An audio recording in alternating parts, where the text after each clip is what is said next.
Hello and welcome back to another episode of FSC Radio. Today we have with us Reint van Klinken. I'm the External Affairs Officer of Atmos and studying my second year of the Master Environmental Sciences. Cool. The voice you just heard on the microphone before Reint was Dhruv, and I'm Ludi, and we will be interviewing you about the Environment and Energy Masters Program and the Atmos Study Association. I'm not aware of the nitrogen crisis. Could you maybe... Yes, it's quite a Dutch crisis because we in the Netherlands have quite a lot of intensive agriculture and leads to a surplus of nitrogen.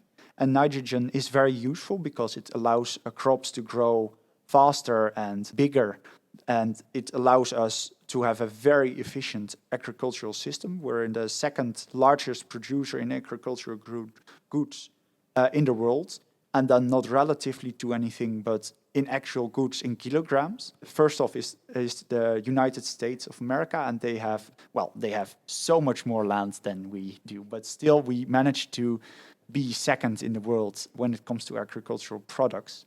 And that's largely to thank the agricultural system, where they are so very efficient with everything they do. However, it requires a lot of fertilizer, and that fertilizer is not all used within the plants, so some of it also ends up in the environment. And now we're to such a degree that all the protective environment areas are under threat of having too much resources, so to say, or too much fertilizer, where certain plants that are specialized in low nutritional values are threatened. And we in Europe decided that we have some nature reserves that should be protected, well, not to all costs, but to a high degree. And those in the Netherlands are now under, well, not under siege, but under threat, or are threatened. So I'm now looking into how to cut down those emissions without hurting the agriculture sector in such a degree that half of all the farmers have to leave their jobs. Do you pick your own topic for your project in the second year, or are they... In the second year, you can, if you have a nice topic, and then you find a supervisor that is enthusiastic about that as well, or where they specialize on. But if you don't have specific subject you're interested in, then there are also online problem descriptions where you can apply for, and supervisors have then a general idea from, okay, I have a problem here and this might be a way to solve it, figure it out from here. You do have you have to be a little bit autonomously working. So when you do your research, you cannot ask you can, but you have to do it by yourself as well, so to say. And was this your own idea, or was this on a list? It started off on a list, but then I deviated from the topic on a list till I got to where I am now. So there was the problem was that in Europe we want to be very sustainable. However, that has costs somewhere else, because we outsource a lot of our issues to countries where regulations aren't as strict, or where the technology is just lacking behind from what we have in Europe. And Professor wanted to see if certain developments now happening in Europe would have a larger dystrophical effect on nature or on biodiversity or even emissions in the rest of the world. Because I'm just still thinking about the nitrogen problem, because it is a pretty polarizing and emotional for some people, even topic. So do you have to deal with that as well? In the beginning, I had the idea to indeed go to multiple different farms and then ask questions about how they were handling that and how to deal with the crisis, so to say. But indeed, partially because it's such a fierce topic, I was a little bit hesitant to approach that. And also, it was eventually outside of the research scope I chose. But indeed, if I had chosen to go to the farmers, then it would have not just been a research topic, but it would have been their life and their work, and sometimes for generations, property in the family. So then it would have been more emotional, so to say. Yeah. What does like what does your project entail? Do you have like any on-field work? No, I could have chosen for that. However, the topics I chose were more modeling. So I've derived from the Central Bureau of Statistics in the Netherlands multiple sources of nitrogen, and I've started to analyze that.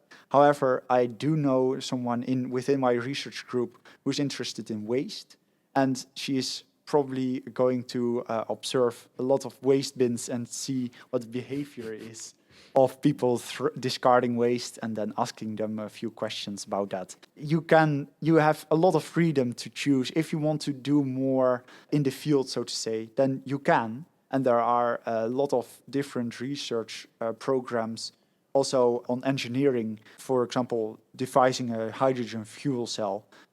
Stuff like that can also be your research project, so to say. So there's ecological stuff, physics, also more like social, financial, logistical approaches that you can take. Well, we are a master within the FC, so if you want to do a very social research, yes, you can, but there has to be a certain aspect of science and engineering in there, of course. Yeah. Yeah. Do you wish it was more on-field? What do you think is the correct way of like tackling such a problem in your eyes? Because obviously modeling and all that is important to look at the trends and like what we can expect in the future. But when it comes to actually reducing the carbon emissions, say, that would require more execution and like rules and like laws and just in terms of what you do. It's very important that there is indeed understanding of the whole system and of the whole society, not just the physical aspects of it, but also indeed economical and social. And some research goes really in depth, and that's necessary, but you also need those researchers that look at the entire system and look at economic gains as well as biodiversity, as well as legislational issues, as well as spatial sciences. So because it's such a diverse field, you also need a very diverse approach. Yes. Do you think it makes sense to have just the FSC in this, have this master? Like, shouldn't there be a sort of even faculty level interdisciplinary master in this sense, so that there's finance and spatial science and FSC? Well, there are already several minors diving into it, being already quite multidisciplinary. And within those minors, I did meet a lot of researchers within other faculties that are also looking at sustainability, but from their point of view, so to say. But once you really dive into the specifics, then it becomes very hard to keep track of every part of the energy transition and every part of sustainability. So I do think keeping open tabs on each other and within faculties, but also between faculties, there's communication needed. But if you devise a master on it, then you might lose depth. So then you educate people who know a little bit about everything, and though that's often also quite nice, and you certainly need those people, you also want to have a little bit more depth to your program, probably. Yeah, so you really feel like a biologist who is specialized in climate and sustainability instead of like a climate and sustainability specialist. Well, yes, a little bit of both actually, because I do my master degree in for 2 years in the sustainability aspects of it. So I would say that I am almost an expert to that, but I am also specialized in ecology by the bachelor degree that I followed. So if I had to quantify it, I would say I don't see myself as an expert because there's always so much more to learn and to do. But if you would say I'm an expert, then I'm probably an expert in ecology within the field of sustainability and energy transition.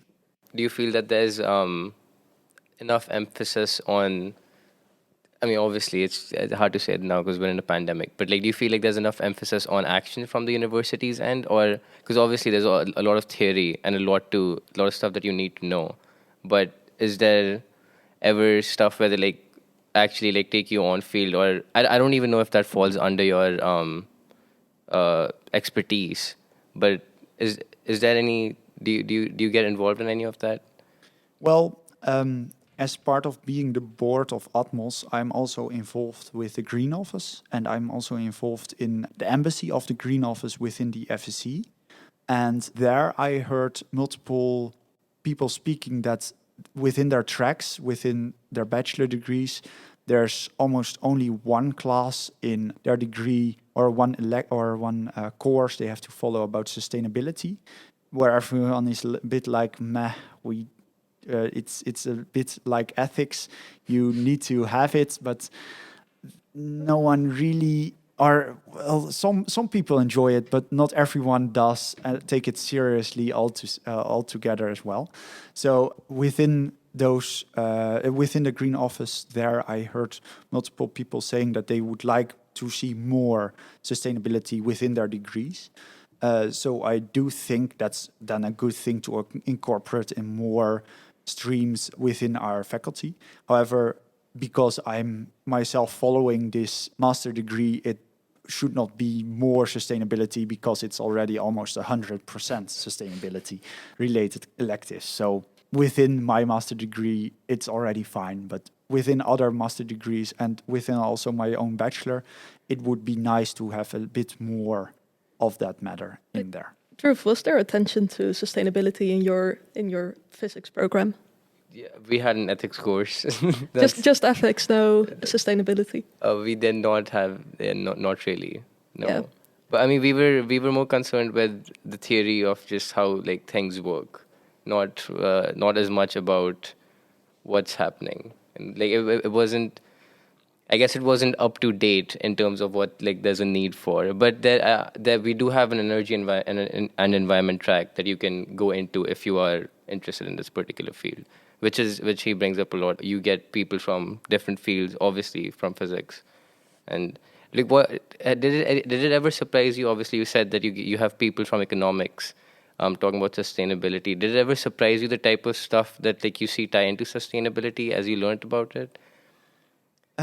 Well, for example, there is something called the rebound effect, where people get incentivized to get savings on, for example, if they have insulation, they save money. And so I was thinking, okay, that's a win-win because the environment has less emissions of CO2 and stuff like that, and people get more to spend. However, the rebound effect describes that people, if they have that much more money, then they feel good about that, as well as they helped save part of the planet, so to say. So what they do with that money, they spend it on a holiday in a warm place where you need to go to with a plane. And all that savings, perhaps in money, but also in environmental gains, is then wasted, plus additional extra costs that comes with that. So getting that social and economical perspective on it really taught me to look broader than just the ecological or indeed. Yeah, that's interesting because that has a bit to do with psychology as well, psychology as well. Indeed. So yeah, wow, that's pretty cool. You also said that there were a bunch of students from AI, which is interesting because she's studying AI. Mm-hmm. Did you ever? No, there was no sustainability course. There was, well, when I took the bachelor, there was no ethics course in AI as well, but there's an ethics course now. But there's no attention to sustainability within the program, except when people bring up, well, web and cloud computing is horrendous for the environment because the data, and Bitcoin as well, like the data centers they just burn through energy so fast and quickly that it's really not a sustainable way to do transactions, probably. Yeah, there are a lot of things, if you start to think about it, has at one point or another influence on the energy transition or sustainability. You're also a part of Atmos, correct? I am. What is Atmos's? If you had a mission statement, what would? Not to put you on the spot or anything, but like mission statement. A mission. No emissions. A mission statement, as in like what's the goal or like. Okay, Atmos is a relatively new association. and it was founded for the master I'm working in, but it's now going beyond just a master degree to get also people to join that are generally interested in energy and environmental sciences, but also work a little bit within that from different disciplines. But mainly is still for the master degree I'm working now in as well. And Atmos tries to do multiple things. One is help with education. So we provide roundtable discussions for the electives, for example. So we advise first years on what electives contain, what electives are interesting if you're interested in a specific type of research or specific type of knowledge. And we also advise during exam weeks, we give trainings as well. So you have the educational part of Atmos, and you have the career part of Atmos, where we come into contact with companies and say, okay, our students are mainly master degree students who are on the job market in a year or two. So if you sponsor us, then we can make you then you can get in contact with our members and offer them, for example, external research programs where they can finish their master degree and then start their rest of the career, so to say. And we also try to become the most sustainable association in Groningen. And for that, we also consult with the Green Office, where they have a checklist for a green label. And since Atmos was founded, we always have had the gold label. So that's the highest label you can get. So that's nice. And to achieve that, we then all meet from our activities and log everything we buy and see if that can become more sustainable. For example, furniture, we all have secondhand, but that is not that unique because other associations do that as well. But for example, gifts and other types of things we buy, we always look into the most sustainable options for that and try to account for also the end-of-life scenarios of certain products. So Atmos is quite a multi-faced association, so to say. Oh, that's pretty cool. Yeah, I can't imagine that it's a tough competition to be the most sustainable student association, or well, because of that gold label, we know we are amongst the top of them, but we do not exactly know if we're the most or the best, so to say, association out there. But we are in the top tier in sustainability. So Are you the that's only nice. sustainability student association in Groningen? Well, because of our master degree, we are very keen on sustainability, but I do also have contact with other other associations, and they all have their own incentives to become more sustainable as well. So it is a movement out there that they are considering. However, how to get that label or how to be the best in sustainable, or not even the best, how to become even more sustainable, that's quite an issue, because sometimes, for example, we ban meat, but every year during the barbecue, we get complaints about that because people want meat on their barbecue. But because meat is, well, often regarded as a wasteful product, we just decided within our statutes that it is something we just do not want within our association. And if people then outside of that go to the McDonald's and order a hamburger, well, that's then on them. They're not banned. Indeed. There's no wall of shame for meat eaters. No. We do think it is everyone's own responsibility and choice. And with sustainability comes also sometimes inconveniency. So sometimes it is just very hard to pick the sustainable choice, or very expensive to pick the sustainable choice. So you always have to compromise in some way. And that's also a little bit of the issue. Do you go for energy savings, or do you go for water savings, or do you go for... It's a very complex task to be very sustainable. Yeah, do I want to be sustainable, or do I want to be broke? Yeah, or do you want to be happy with just a simple choice without first Googling for 2 hours on what type of plant you want to buy because as a gift, or making your own alcohol for every activity is also a little bit Is difficult. is that something you do? Well, we did have workshop on how to brew our own alcohol, and I also made my own mead, so that's a little bit of honey wine, so to say, but that requires effort. Oh, so we also have a brewery on campus now. No, not that far. Not yet. on campus. Not on campus.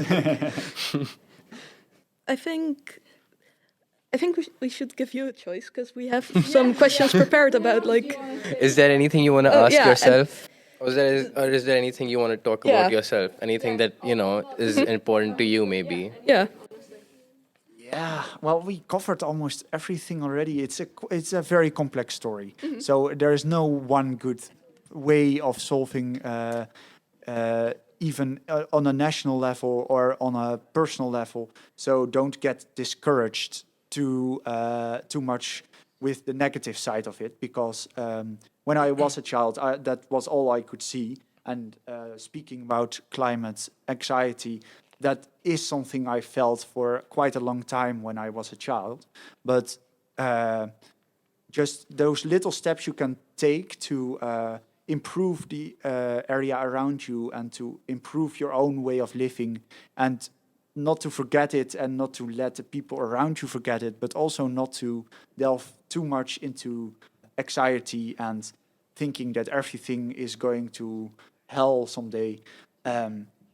It might, but It not might. not tomorrow, and it will go gradually. So, of course, there is a lot of bad out there, but because of these initiatives, also very locally, or degrees and sustainability within the RUG itself, it's becoming more and more, and there are more and more innovations, like also geothermal heat as a. It's actually one of my more favorite ways of renewable energy without that much extra problems going with it. And you can lose yourself, so to say, in all of those issues, but you can also look at what we have already solved. For example, the ozone layer issues are now on a hold and are recovering again. And that was because of international effort. So I do think there is reason to have hope for a better tomorrow, so to say. And if you're dedicated to changing that, I think you in your own lifetime can already experience that it's getting better. And well, that's why I'm here and also in my study to advocate that also. Does it ever get hard to stay optimistic? I mean, it has to, right? Of course, if you look at graphs, for example, that we wanted to keep below the 1.5 degrees, but we're already living at a 1.2 degree increase of decrease in Celsius result, so to say. So the keeping the 1.5 degrees on a lifeline, so to say, is quite a myth at this moment, I think, unless we are actually recapturing all of the emissions we produced for the last 10 years. I'm not seeing that something like that is easily reachable, but that does make it hard. But to look also at that other side really makes us moving forward and not losing too much hope in that regard.